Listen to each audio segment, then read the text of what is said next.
So let's take a look at As a Man Thinketh and the forward. So how does a man thinketh? How does a man thinketh?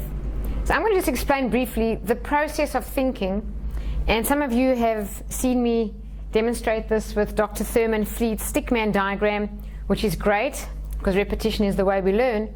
But for those of you who've never seen it before, this is so important for you to get a model to understand really how the brain works, the conscious mind, the subconscious mind, our behaviors and our results. Once you've got this model, we'll use it so many times, and we'll keep reinforcing this to help you understand really what it is you need to do to change the results you want in your life. There's no way that you would enter the program As a Man Thinketh if it wasn't for you getting different results, something that you want. Now, we think sometimes that if we just study a book or get more intellectual information, that it's going to change our lives. Well, that doesn't happen, and that's why people sometimes get frustrated. And if you're one of those people who've read lots of books, done many courses, and still don't have a significant change in your results, I'm going to explain why right here. And this will help you understand. You don't just change from learning new things. Otherwise, everyone who read every book they read, let's just say Think and Grow Rich, would instantly become rich. But millions have read the book and they haven't. So As a Man Thinketh, this wonderful book of James Allen, here we go. So this is just to represent the mind, because the mind is not the same as the brain. The brain's an organ, we know what that looks like. No one's really sure where the mind is. It could be anywhere in this whole universe, not necessarily inside your head. They say that your whole physical body is an expression of the mind. So anyway, let's assume this top half of the mind is what we call the conscious mind, and the bottom part is what we call the subconscious mind. Well, the reason the head is so much bigger is the head controls the body, and the body will lead us into actions, and the actions will give us all of our results. Now, what's important to know is that this conscious mind is our thinking mind. So this is where we have all of our thoughts. The subconscious mind is our feeling mind, where all our emotions reside. The other thing about the subconscious mind is all our values, all our beliefs, all our attitudes, all our habits, even our self-image is in our subconscious mind. Now, conscious just means that you're aware. You're aware of what's in your conscious mind, and you can choose any thought you want. You can choose any thought because your conscious mind has the ability to accept or reject any idea. If I said to you that 1 + 1 is 7, you would say, no, it's not. 1 + 1 is 2.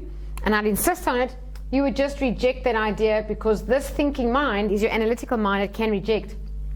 This mind, however, whatever we are thinking in here as a thought, if we hold it in our mind, we are going to impress it onto the subconscious mind. And as you can see, these two arrows go in, one's in, one out. The subconscious mind has no ability to reject anything. It just takes it all in.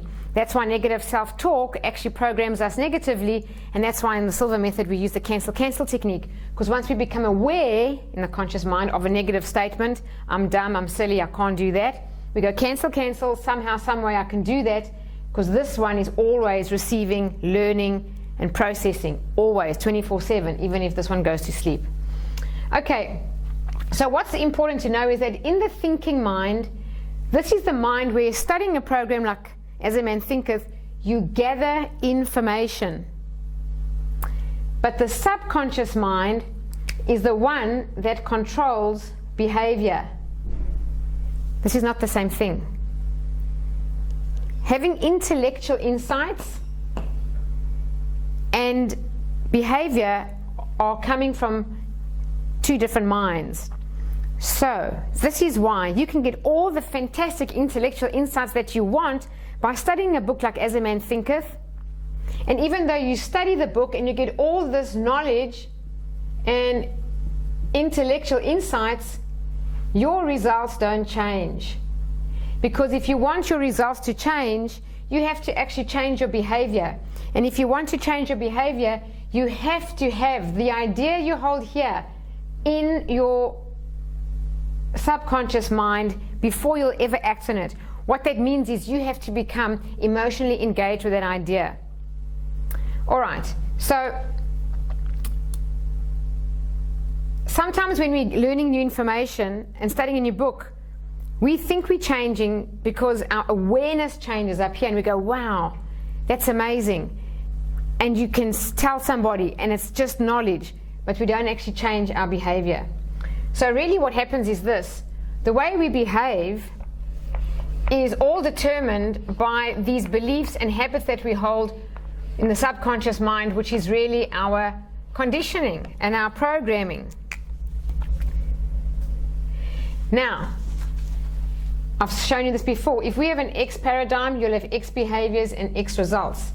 Now, we can choose any thought we want. So we can choose thoughts of greater success, better health, more money, more success, better relationships. And we can think things. Now, let's say we got bad money, bad relationship, and bad health, and you want to change that. Well, it's different to X, right? So let's call it Y. Now, Y is not going to change any behavior unless you impress it into the subconscious mind and put the Y here by becoming emotional about it, okay?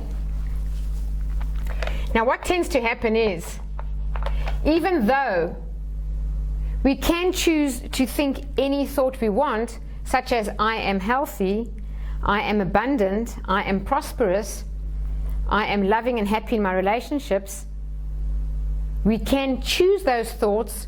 We actually don't. We actually choose thoughts that are the same as our paradigm. So we keep thinking X thoughts. It's the way it is. They say that 90% of the thoughts you think today are the same as the thoughts you thought yesterday. How scary is that?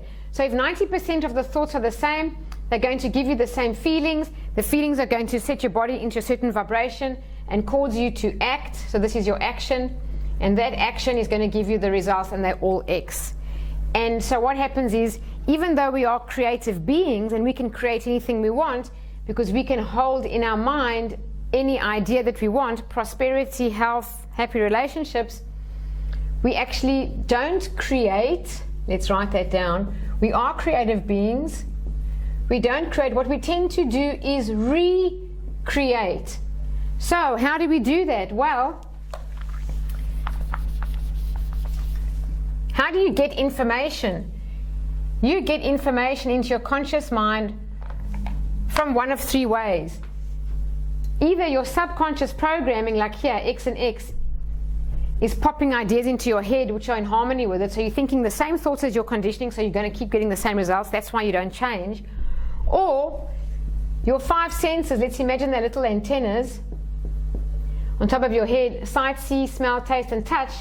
These are going to put information into your conscious mind. So what happens is we look at our results. That's with your sight, your eyesight. You look at your results. That's eyesight. It goes straight back in here. Your results are X. You go straight back in here and you start thinking X. X goes back in here. It reprograms the conditioning and reinforces it, puts the body into a state of vibration of X, moves you into action, X, gives you the results X. So we're in a recreative process. We keep going round and around and around, because I said 90% of the thoughts we think every day tend to be the same as the thoughts we thought yesterday. This is very important for you to understand, because if you ask yourself the question, why are my results not changing? This is the reason. We are recreating by observing the conditions and circumstances that we have right now and saying, well, this is what it is, and this is, without realizing it, all I'm ever going to be. This is it, and this is all it's ever going to be, unless we deliberate and use our willpower to hold a different thought in our mind there. Let's try and get another color, which is a Y thought, which is prosperity, health. I'm more abundant. I have everything. You can look at your bank account and see no money, but if you keep holding in your mind the idea of what it would be like, and imagine, using your imagination, to have more money. Let's just imagine this is 3 times the amount, and you became emotional about that and thought it so much, you would slowly impress this why into your subconscious mind. It would turn your body into a different state of vibration, which would cause you to take a little bit of a different action, and you would start changing your results. That's really the creative process and how it actually works. Now, if I refer to the book, which I absolutely love, As a Man Thinketh, in the foreword, it says, they themselves are the makers of themselves. They themselves are the makers of themselves. So we can't really blame anyone or anything for our results. But what's the best part here is this. Mind is the master weaver, both of the inner garment of character and the outer garment of circumstance. How beautifully is that written? It's poetic, it's elegant. Mind is the master weaver. So your mind is weaving the conditions and circumstances of your life the whole time, which are giving you your results. So let's just write over here. Your mind, the inner garment of character, and the outer garment of circumstance. Let me just rub that out for a second, right? Well, this is not actually 100% accurate. The mind, yes, creates stitch by stitch. Imagine weaving a garment, stitch by stitch. Every thought we think in our mind is changing the way we behave, and it is our character. Our character and our mind, our thoughts are one. So your character is definitely a result and a consequence woven by your mind. Now, the circumstances in our life are not actually directly created from our mind. Let's rather do it like this. Our character, the mind, the person that we are, our attitudes, put character over here. Your attitude, your beliefs, your values. This in the subconscious mind is driving your behavior, and this is giving your results. So the arrow should go this way. Your character is creating the circumstances in your life, and your character is reflected back at you through the circumstances of your life. So I hope it's been helpful. That's just a quick summary on the foreword in As a Man Thinketh. And I absolutely love the fact that the mind is a master weaver, both of the inner garment of character. So it really is an inside job how we create our world. And the outer garment of circumstance, we wear our circumstances like a garment. We created them. So I hope that's been helpful. Otherwise, have a wonderful day and God bless.